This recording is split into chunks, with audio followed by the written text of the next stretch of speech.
You're listening to Speak Life 101. I'm Jackie, and I'm here with my co-host, Chester.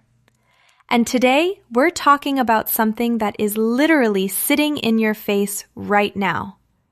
Your mouth. That's right, the tiny muscle with a big attitude. Hey everybody, it's Chester. We're calling this episode Build or Break, the power hidden in your mouth. Okay, so let's start personal. Chester, can you think of a time somebody's words made you feel like 10 feet tall? Yeah, actually, I was like 16, super nervous about this little audio documentary I made. I thought it was trash. After the presentation, this older guy from the radio station found me and just said, "You've got an ear most adults don't have. Don't drop this." One sentence, but man, I walked out of that room like I had a cape on. I love that. Mine was in high school debate. I had just bombed one round, and I was ready to quit. My coach pulled me aside and said, "You see things in arguments that other people miss. That's your gift, not your flaw." I still remember where I was standing. I went from, "I'm done," to, "Okay, maybe I'm built for this." All right, now the flip side, 10 feet deep. Oof. I had a professor once say in front of the whole class, "This proposal is ambitious," and then laugh. Everyone laughed with him. He probably thought it was a joke. I went home and didn't touch that project for weeks. One little chuckle, and my confidence just fell straight through the floor. Yeah, I had a friend drop a, "Bro, nobody wants to hear your boring tape stories" in a group chat. They added a lol, but it still stung. I started muting myself, online and in person. So we've all felt it. Words can put you on your feet or put you in a hole. The Bible talks about this so clearly. There's this verse in James 3, 9, and 10. I'm going to read it. "With the tongue we bless our Lord and Father, and with it we curse people who are made in the likeness of God. My brothers and sisters, this should not be." That verse hits, because it's basically like, so you're at church, hands up, singing, "God, you're good." Then on Monday, you're in the group chat tearing somebody down who was made in his image. Yeah, or you post a Bible verse on your story, and then 2 slides later, it's a subtweet that everybody knows is about that one person. Or it's memes that are just jokes, but they're actually calling someone ugly or dumb or annoying. And it's not just how we talk about other people. Some of you bless God and then curse yourselves. Like, "God, you're amazing," and then, "I'm trash. I'm never going to get it right. I'm the dumb friend." Same mouth, same day. James is basically like, "Fam, pick a lane." If people are made in God's image, then how we talk to them, about them, and even about ourselves is a big deal. So here's the picture I want you to hold. Every time you open your mouth, you're holding a hammer. Yeah, that hammer can build stuff. You can build confidence, build faith, build peace in a friend group.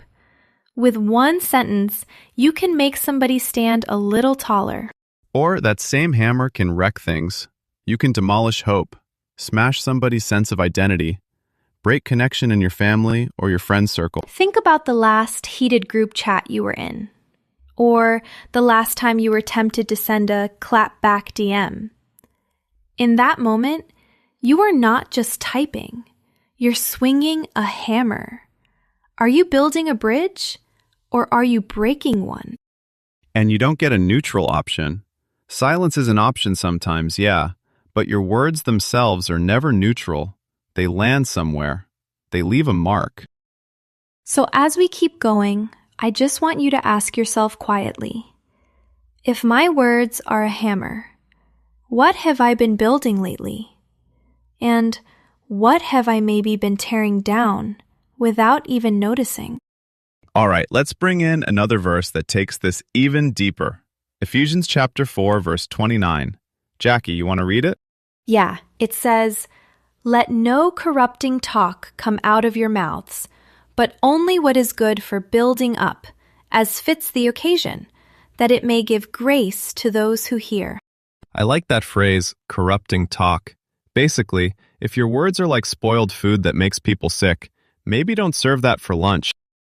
Right, and then it flips it. Instead of corrupting, talk that builds up.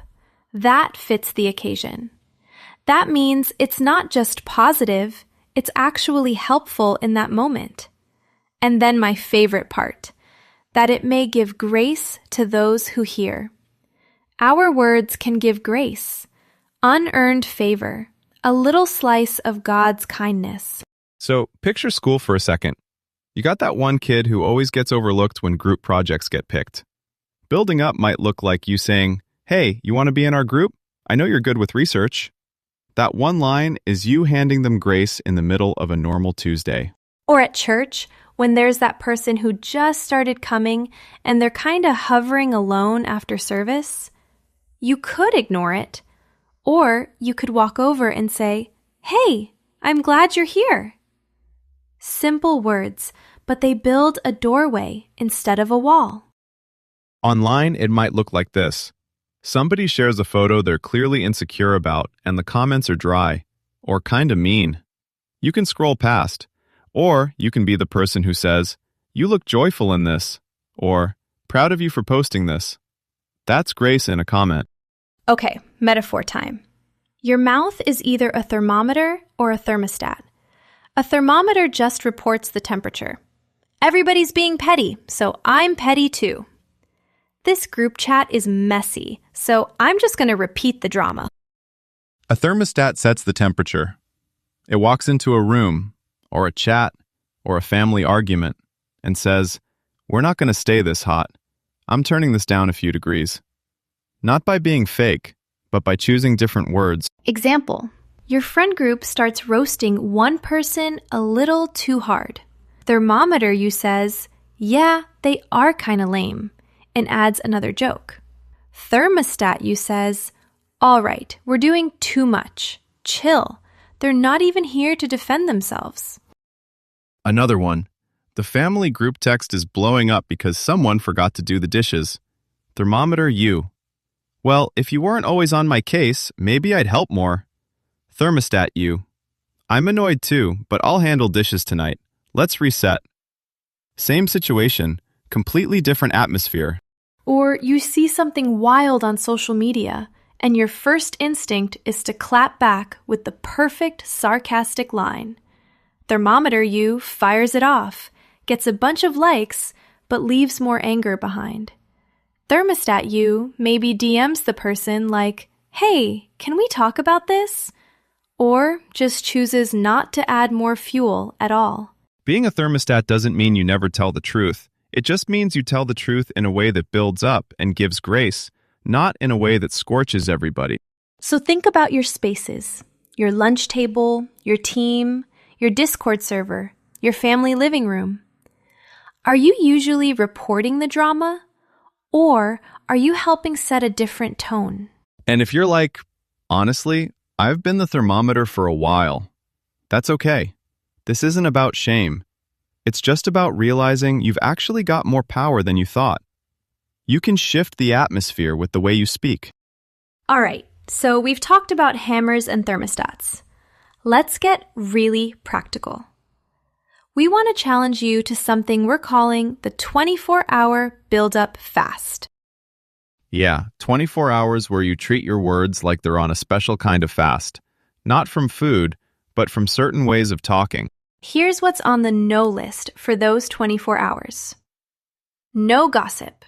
So, no talking about people's business behind their back in a way that would embarrass them if they heard it. No cutting sarcasm. Jokes are fine, but not the ones that low-key slice someone's value. If it would make them feel smaller, don't package it as just kidding. No self-trash talk. Catch those "I'm dumb," "I'm ugly," "I'm the worst" lines. They don't get airtime for 24 hours. And no complaining without a solution. So instead of, "This class is stupid, this teacher is annoying," maybe you say, "This is hard, but I'm going to ask for help." Or, "I need a break, then I'll get back to it." That's the fast. But it's not just what you stop, It's also what you add. During those 24 hours, speak one intentional encouragement to at least 3 people. Like, actually specific.